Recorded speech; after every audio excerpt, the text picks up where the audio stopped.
Assalamualaikum warahmatullahi wabarakatuh dan salam sejahtera kepada semua yang menonton rakaman pada hari ini. Terima kasih telah meluangkan masa bersama dalam forum yang bertajuk Komunikasi Era Digital sebagai Wahana Pemeliharaan Bahasa dan Pemangkin Perpaduan Madani.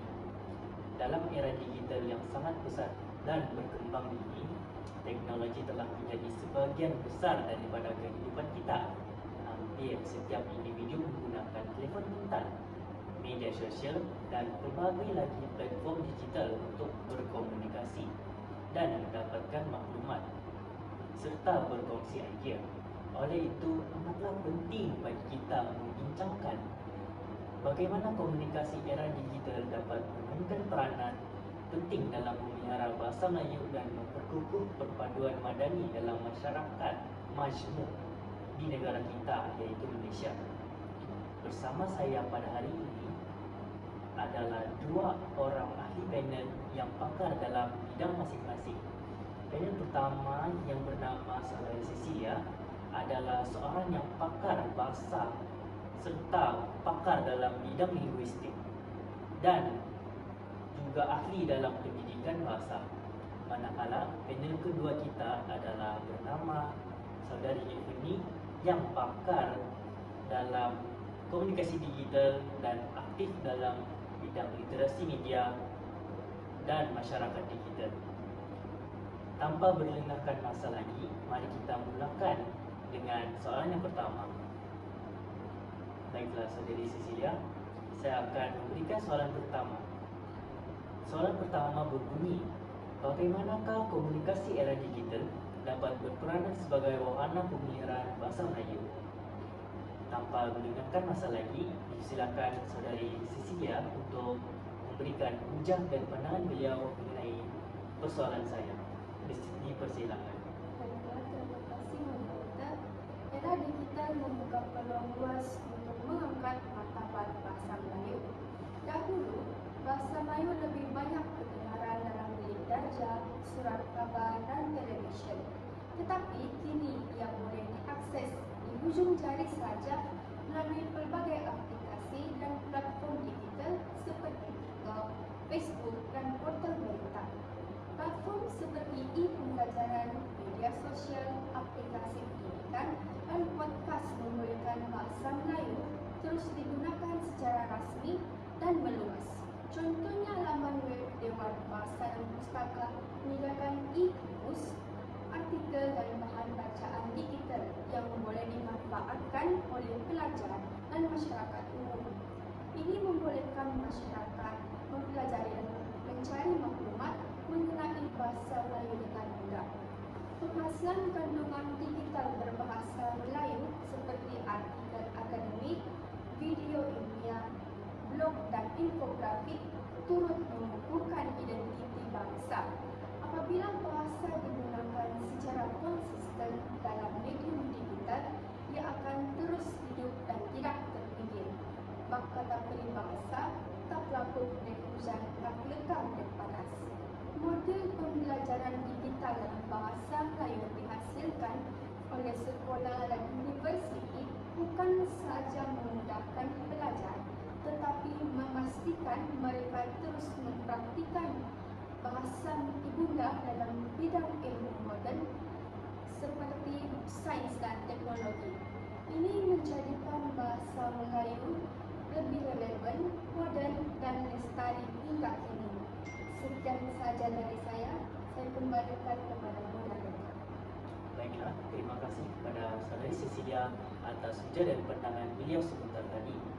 Saya sangat bersetuju dengan hujah beliau yang mengatakan bahawa teknologi digital dapat memangkin kepada ilmu pengetahuan baru kepada generasi muda kerana mereka dapat mengakses bahan-bahan bacaan dalam bahasa Melayu melalui platform digital. Oleh itu, mereka lebih dapat banyak membaca dan mahir dalam bahasa Melayu. Baiklah, tanpa membuang masa lagi, saya teruskan dengan pandangan panel kedua kita, iaitu Saudari Ifni, untuk memulakan dan membicarakan topik sebentar tadi. Dipersilakan. Terima kasih saudara. Terima kasih. Saya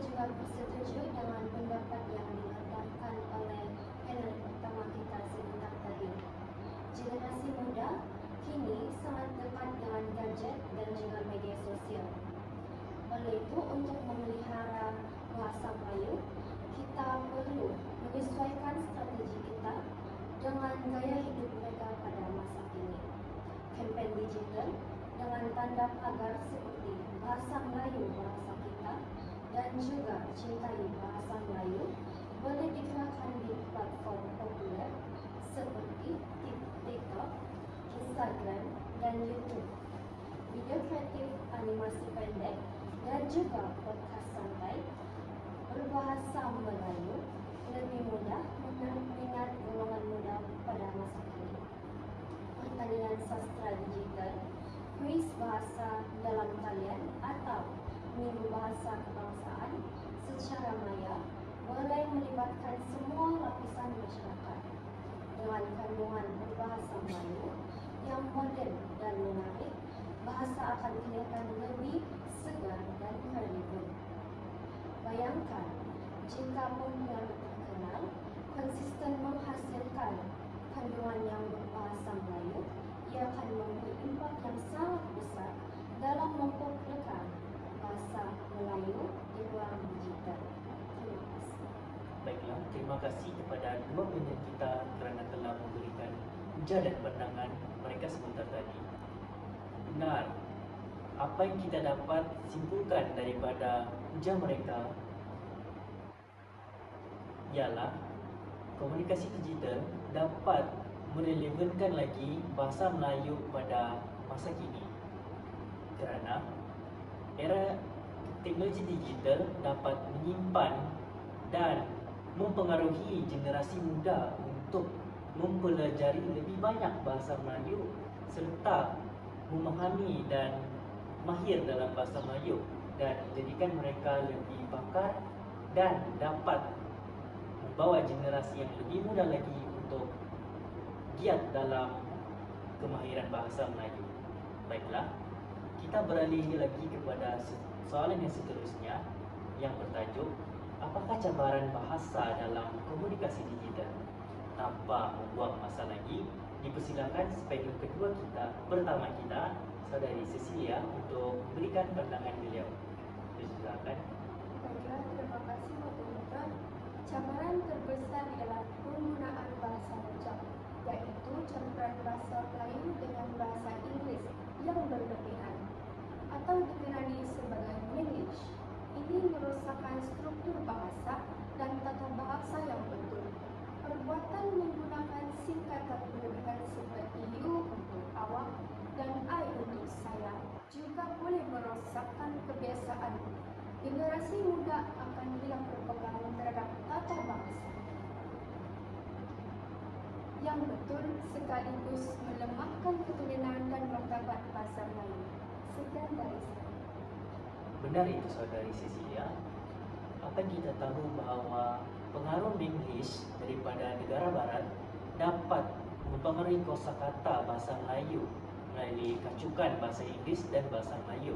Hal ini berdampak buruk kepada bahasa Melayu kita kerana generasi muda akan terbiasa menggunakan bahasa tersebut sehingga merupakan bahasa Melayu yang asli dan tulen. Baiklah, kita teruskan lagi dengan pandangan dan hujah daripada panel kedua kita, Saudari Ifani. Dipersilakan. Terima kasih saudara pengurusi. Saya juga setuju dengan pernyataan sebentar tadi. Cabaran ini boleh diatasi dengan peranan bersama, di mana kerajaan boleh melaksanakan dasar bahasa yang jelas. Sebagai contoh, dasar bahasa dalam media dan penyiaran yang mewajibkan penggunaan bahasa Melayu baku dalam berita dan rancangan rasmi. Ini membantu masyarakat membiasakan diri dengan bahasa Melayu sekali. Individu juga harus berdisiplin menggunakan bahasa Melayu yang baik dalam komunikasi rasmi dan media profesional. Kreativiti di ruang digital digalakkan, tetapi keaslian bahasa mesti dijaga supaya bahasa Melayu hidup dan berkembang secara sihat. Sekian sahaja daripada saya. Terima kasih. Terima kasih panel kedua kita, Saudari Ifani. Benar bahawa komunikasi digital dapat memberikan kesan buruk kepada bahasa Melayu. Namun, terdapat banyak cara untuk memperbaiki dan menjadikan bahasa Melayu tulen pada era digital pada masa kini. Seterusnya, mari kita teruskan lagi dengan soalan yang ketiga, yaitu bagaimana komunikasi digital boleh menjadi pemakin perpaduan madani. Dipersilakan panel pertama kita, Saudari Cecilia, untuk memberikan pandangan dan kerja beliau. Dipersilakan. Baiklah, terima kasih moderator. Komunikasi digital memberi ruang luas untuk rakyat berbilang kaum berinteraksi. Melalui media sosial, kita dapat berkongsi tentang makanan tradisional, perayaan, dan seni budaya pelbagai kaum di Malaysia. Contohnya, kita dapat lihat ucapan Hari Raya, Tahun Baru Cina dan Deepavali tersebar merentasi media sosial tanpa batas. Ini menanam semangat saling hormat dan berkumpul rasa kekitaan. Apabila masyarakat berkongsi pengalaman budaya, mereka belajar memahami dan menghormati satu sama lain, sekaligus menghilangkan diskriminasi dan perselisihan. Ini adalah asas perpaduan madani yang kita impikan. Negara akan kekal aman dan makmur, pembangkit kemajuan bersama. Sekian, terima kasih. Terima kasih atas ucapan dan pandangan yang pertama kita, Saudari Cecilia. Mari kita teruskan dengan pandangan dan hujah daripada panel kedua lagi, yaitu Saudari Stephanie. Dipersilakan. Terima kasih Saudara Komisi. Saya juga bersetuju dengan pernyataan yang diberikan oleh panel pertama kita tadi, Saudara Cecilia. Teknologi digital bukan sekadar alat hiburan, tetapi jambatan hati yang menghubungkan rakyat Malaysia. Forum maya, webinar, kempen perpaduan dalam talian dan video positif mampu membentuk suasana harmoni. Generasi muda boleh menjadi duta perpaduan digital dengan berkongsi mesej positif yang tersebar luas dan memberi impak besar. Dengan cara ini, komunikasi digital benar-benar menjadi pemangkin perpaduan madani di Malaysia. Sekian saja daripada saya. Terima kasih. Baiklah. Terima kasih kepada dua panel kita sebentar tadi. Saya sangat bersetuju bahawa komunikasi digital juga dapat menjadi jambatan yang menghubungkan dan mengeratkan lagi perpaduan di dalam negara kita, terutama di Malaysia.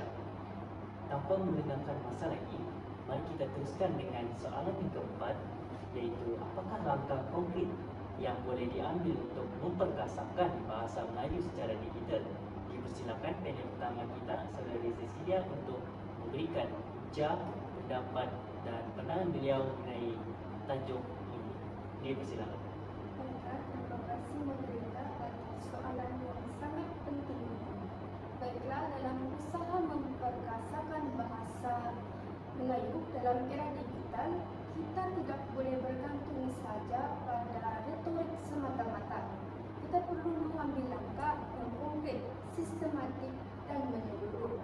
Dan langkah pertama yang saya lihat paling penting adalah dari segi dasar dan rancangan jangka panjang. Pertama sekali, pihak kerajaan perlu memperkukuh dasar bahasa kebangsaan agar ia benar-benar meresap dalam semua lapisan masyarakat dan sektor, termasuklah sektor digital. Ini bermakna semua agensi kerajaan, badan berkanun, malah perkhidmatan awam perlu mengutamakan penggunaan bahasa Melayu dalam semua bentuk komunikasi digital mereka, sama ada melalui media sosial rasmi, portal kerajaan, aplikasi mudah alih atau sistem dalaman.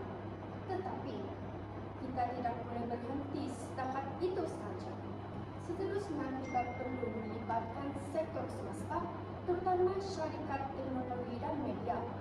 Saya percaya sudah tiba masanya untuk kita membuat satu garis panduan kebangsaan tentang penggunaan bahasa Melayu dalam aplikasi digital dan platform tempatan.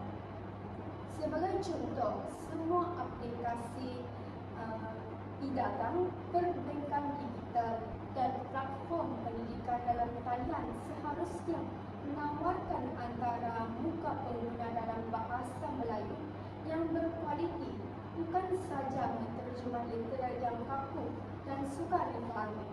Yang kedua, kita juga perlu memberi perhatian kepada penghasilan bahan digital dalam bahasa Melayu tinggi mutunya. Ini termasuklah e-buku, video pembelajaran laman sesawang, pendidikan, permainan digital serta podcast ilmiah. Kita mahu melihat bahasa Melayu digunakan dalam semua domain ilmu, bukan hanya dalam konteks kebudayaan atau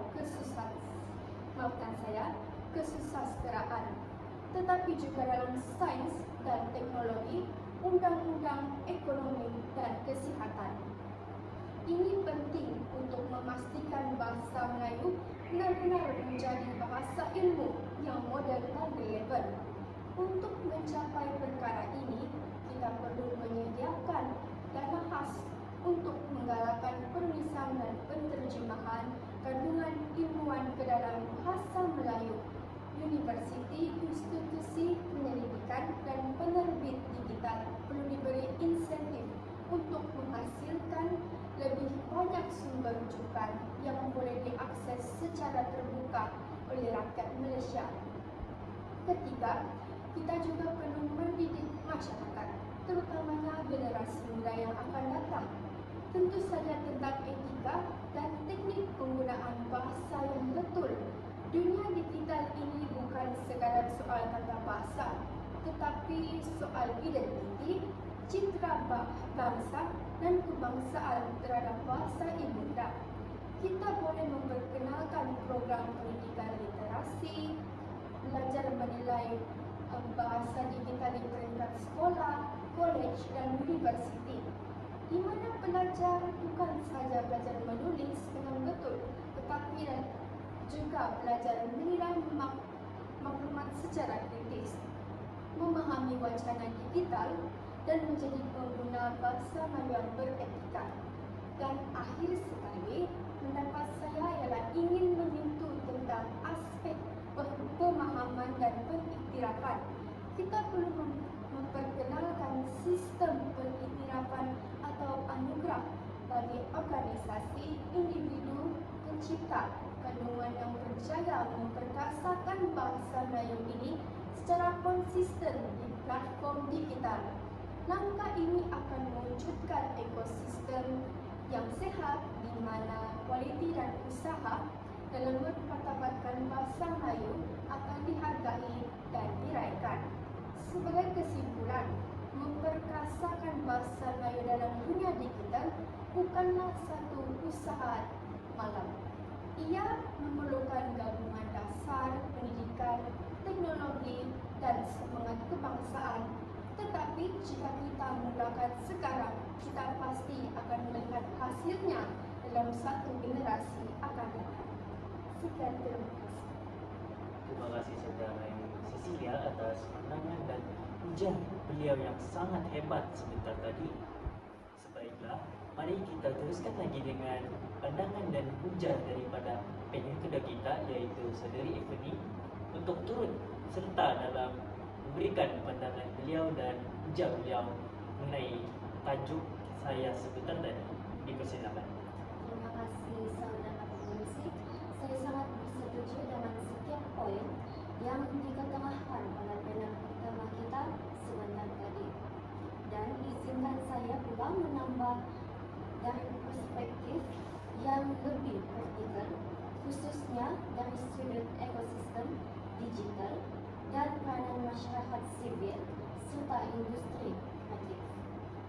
Dalam dunia komunikasi digital, yang paling penting ialah keterlihatan. Bahasa yang tidak kelihatan akan dilupakan. Oleh itu, apa yang kita perlukan ialah mengisi ruang-ruang digital yang semakin luas ini dengan kandungan yang menarik, relevan dan konsisten dalam bahasa Melayu. Langkah konkret yang pertama ialah memperkasa pencipta kandungan tempatan. Mereka ialah barisan dalam mempromosikan bahasa Melayu di ruang maya. Kita perlu menyediakan bengkel latihan, geran pembangunan kandungan, dan sokongan teknikal kepada pencipta video, penulis blog, mereka infografik, dan pengeluar podcast yang menghasilkan kandungan mutu tinggi dalam bahasa Melayu. Misalnya, bayangkan satu saluran YouTube yang menjelaskan konsep sains dan teknologi dalam bahasa Melayu dengan visual yang menarik, naratif yang jelas, dan gaya penyampaian yang santai tetapi berinformasi. Kandungan seperti ini akan membantu memodernkan persepsi masyarakat terhadap bahasa Melayu. Kita perlu banyakkan lagi pencipta kandungan seperti ini dan mereka memerlukan sokongan. Langkah kedua, kita perlu berani mendigitalkan warisan bahasa kita. Manuskrip lama, hikayat, puisi tradisional, dan karya agung kesusastraan Melayu perlu dibawa ke platform digital dalam bentuk yang interaktif. Ini bukan sekadar proses arsip, tetapi proses memperkenalkan kembali generasi muda kepada kekayaan khazanah bahasa dan budaya kita. Bayangkan jika hikayat Hang Tuah boleh dibaca melalui aplikasi yang interaktif, atau jika syair lama boleh dinikmati dalam bentuk animasi moden. Langkah ketiga, kita juga memastikan bahawa platform digital yang kita hasilkan benar-benar mesra dengan bahasa Melayu.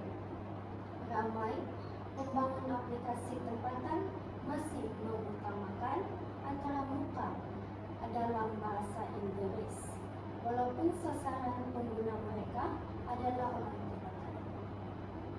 Ini perlu diubah. Setiap sistem dari aplikasi kesihatan hinggalah ke sistem pembelajaran perlu menyediakan sokongan penuh kepada bahasa Melayu, termasuk dari sudut teknikal seperti pengecaman suara, carian pintar, dan fungsi pertanyaan automatik.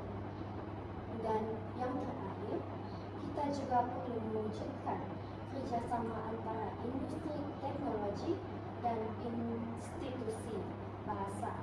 Contohnya, kerjasama antara syarikat AI dengan Dewan Bahasa dan Pusaka untuk membautkan teknologi pemprosesan bahasa menjadi pemprosesan semula jadi dalam bahasa Melayu. Ini termasuk pengecaman suara, penterjemahan automatik yang lebih tepat, dan sistem syariat pintar dalam bahasa Melayu. Sekiranya semua langkah ini dilaksanakan secara tersusun, saya yakin bahasa Melayu bukan sahaja akan terus hidup, malah akan berkembang sebagai bahasa moden yang sesuai dengan tuntutan era digital. Sekian daripada saya, terima kasih. Terima kasih kepada guru pertama dan kedua dalam memberikan hujah mereka dalam topik sebentar tadi. Nampaknya masa mencemburui kita. Mari kita teruskan. Dapat kita maafkan saya, dapat kita simpulkan bahawa berdasarkan hujah-hujah yang panel pertama dan kedua ungkapkan sebentar tadi, telah terbukti bahawa komunikasi digital bukan sahaja memberikan kesan baik dan buruk, namun kesan buruk itu dapat diperbaiki dengan badan-badan kerajaan dan swasta melakukan pelbagai cara untuk mempromosikan dan memperkenalkan lagi bahasa Melayu dalam komunikasi digital pada masa kini. Ya, kita nampak bahawa komunikasi digital mempunyai potensi yang lebih besar dalam memperluaskan lagi dan memperkenalkan lagi bahasa Melayu ke seluruh dunia melalui platform digital. Sebagai penutup forum pada hari ini, saya ingin merumuskan beberapa intipati penting yang telah dikongsikan oleh ahli panel sebentar tadi. Pertama, komunikasi digital merupakan wahana penting dalam memelihara dan memperkasa bahasa Melayu. Media sosial, aplikasi digital dan platform komunikasi dapat membuka ruang yang luas, memastikan bahasa Melayu terus digunakan secara meluas dan kekal relevan pada masa kini. Akhir sekali, saya setuju juga dengan pendapat saudari panel pertama dan kedua yang mengungkapkan bahawa pertubuhan swasta dan kerajaan perlu memainkan peranan penting dalam mempromosikan bahasa Melayu pada platform digital pada masa kini. Baiklah, saya rasa itu sahaja pada topik yang kita akan bincangkan pada forum kali ini. Saya selaku Muhammad Syamdan bin Muhammad Sibansa sebagai moderator pada forum kali ini ingin mengucapkan ribuan terima kasih dan merangkamkan penghargaan kepada Puan Penny Jos selaku pensyarah bagi kelas kami dalam bimbingan beliau untuk melaksanakan dan menjayakan forum pada hari ini. Terima kasih. Sekian dan terima kasih.